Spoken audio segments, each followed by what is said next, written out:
All right, so here we go. The AirPods Pro 3. I've been using them for a while now, and they kind of got me thinking about my own personal journey with AirPods. For context, I've actually owned the last 2 generations of AirPods Pro. The first ones, which I gave to my wife and she still uses today, introduced me to noise canceling and an all-new transparency mode. And then the second generation stepped things up with better mics, stronger ANC, and of course USB-C. But think about this. It's been over 1,100 days since the Pro 2s came out. And while they still hold their ground as some of the best earbuds in the market, 3 years is a long time to wait for an update. So then the only question is, what makes these different? Opening them up, you're met with a pretty standard package. The AirPods are right on top, and they come in that signature slim case with a white finish, lanyard holes at the side, and then along the bottom, the speaker grills and a USB-C port. The only other thing that I wish that they offered was maybe some more color options like a piano black or even a liquid glass, which is a pretty cool concept I've been seeing floating online. Now, 2 changes in the box for this year. Number 1, they've included 5 different types of ear tips, including a double extra small, so they fit a wider range of ears. On the flip side, there's no included USB-C cable, and I'm a little bit disappointed, but this is a trend we're starting to see with other Apple products. As for the case, it's a little bit chunkier now. The pairing button has been moved up to the front where you'll need to open the case and then double tap it to put it into pairing mode. And the LED indicator is now under the plastic and a lot brighter than it used to be. Now, with the design of the earbuds themselves, there's a few more changes. The new earbuds are a little bit longer and a little bit slimmer compared to the Pro 2s, and they're angled towards the ear to provide a better overall fit. Now, the ear tips is something I was really interested in during the keynote. On the old pair, no matter what size of ear tip I tried, they'd always seem to fall out. And I went so far as to switch them out for foam tips to try and solve the problem.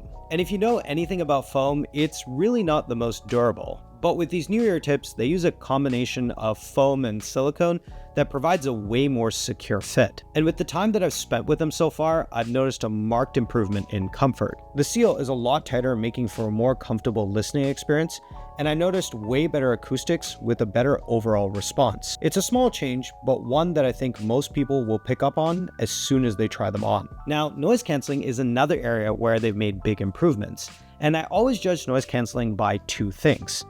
How well they're able to cancel out noise when I'm listening to something, and how good is the mic performance during calls. Now, Apple claims 2 times more ANC compared to the Pro 2s, and 4 times more than the original AirPods Pro. I don't know about the numbers, but the upgrade is noticeable right away. The Pro 3s combined the new ear tip design with upgraded mics to cut down on background noise. Now, the studio isn't the busiest place, but being in an industrial area and underneath the flight path of the airport, there's always some noise to get distracted by. The Pro 3s cut down on that noise, making it way easier for me to stay focused. Even in busier spots like a coffee shop where there's people talking and all sorts of things going on, they completely cut out the noise. Then the mic performance is also better, especially during calls. The clarity is better, and from what others tell me, my voice comes through more naturally and in noisier environments doesn't get drowned out as much. And for reference, here are the AirPods Pro 2. They're not bad, and I'd argue pretty close to the Pro 3s, but I find they're a step behind when it comes to clarity and noise canceling. As for sound, they're actually really good. I mean, AirPods already had a reputation for really good sound, but these definitely step things up. The earbuds get plenty loud without any distortion. There's a noticeable boost in the bass, but it's really well balanced against the highs and mids. Especially in a lot of the music that I listen to, which is a lot of electronic and pop, I noticed way better sound quality and tracks sounded more articulate. And that, paired with new ear tips and an updated driver design, helps to deliver that added punch while keeping vocals and instruments sounding crisp. Now, the battery life also got some improvements. On a single charge, they'll now do 8 hours with ANC enabled and up to 10 hours in transparency mode. This is really big for me because I wear my AirPods almost all day for work, so having true all-day battery life is a really big bonus. Now, in workouts, that number drops to 6.5 hours. I'll get to why in a second. And then with the case, you only get a total of 24 hours of listening time compared to the 30 hours on the Pro 2s. Day to day though, I didn't really notice any issues with this, and I much preferred the upgrade to a longer single charge. And then the charging speed is still the same. A 5-minute charge will give you an hour of playback. Now, the big new feature for this year is what's actually on the inside.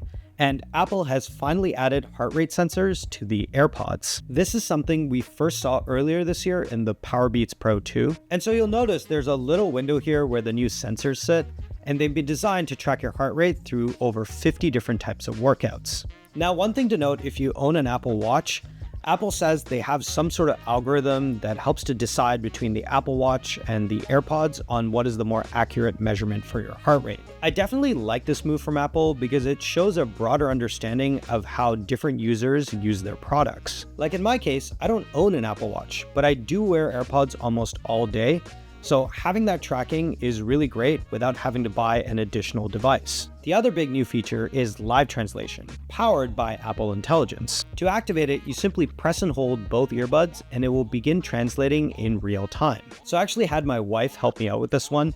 Admittedly, I don't speak any French, and so I had her say a few lines, and overall it had pretty good accuracy with translating what she was saying. I feel like it wasn't 100% in terms of capturing some words that might sound different because of an accent, but overall it did a pretty good job. Now, the demo during the keynote showed this working with 2 sets of AirPods, but if the other person doesn't have a pair, it'll actually show you the translated phrases directly on your phone. But do keep in mind, at the time of recording this video, there are a limited number of languages that are supported, and you will need to download each language pack you intend on using so they run on device and offline. Now, there are some other improvements I wanted to call out real quick. The Pro 3s are now IP57 rated, up from IP54, which means they're a lot more dust resistant and can handle being submerged in water. There's a new gesture for taking a photo with your AirPods as a trigger. A simple press of the stem can remotely capture a photo or video on your iPhone. And finally, an updated U2 chip with a louder chime for Find My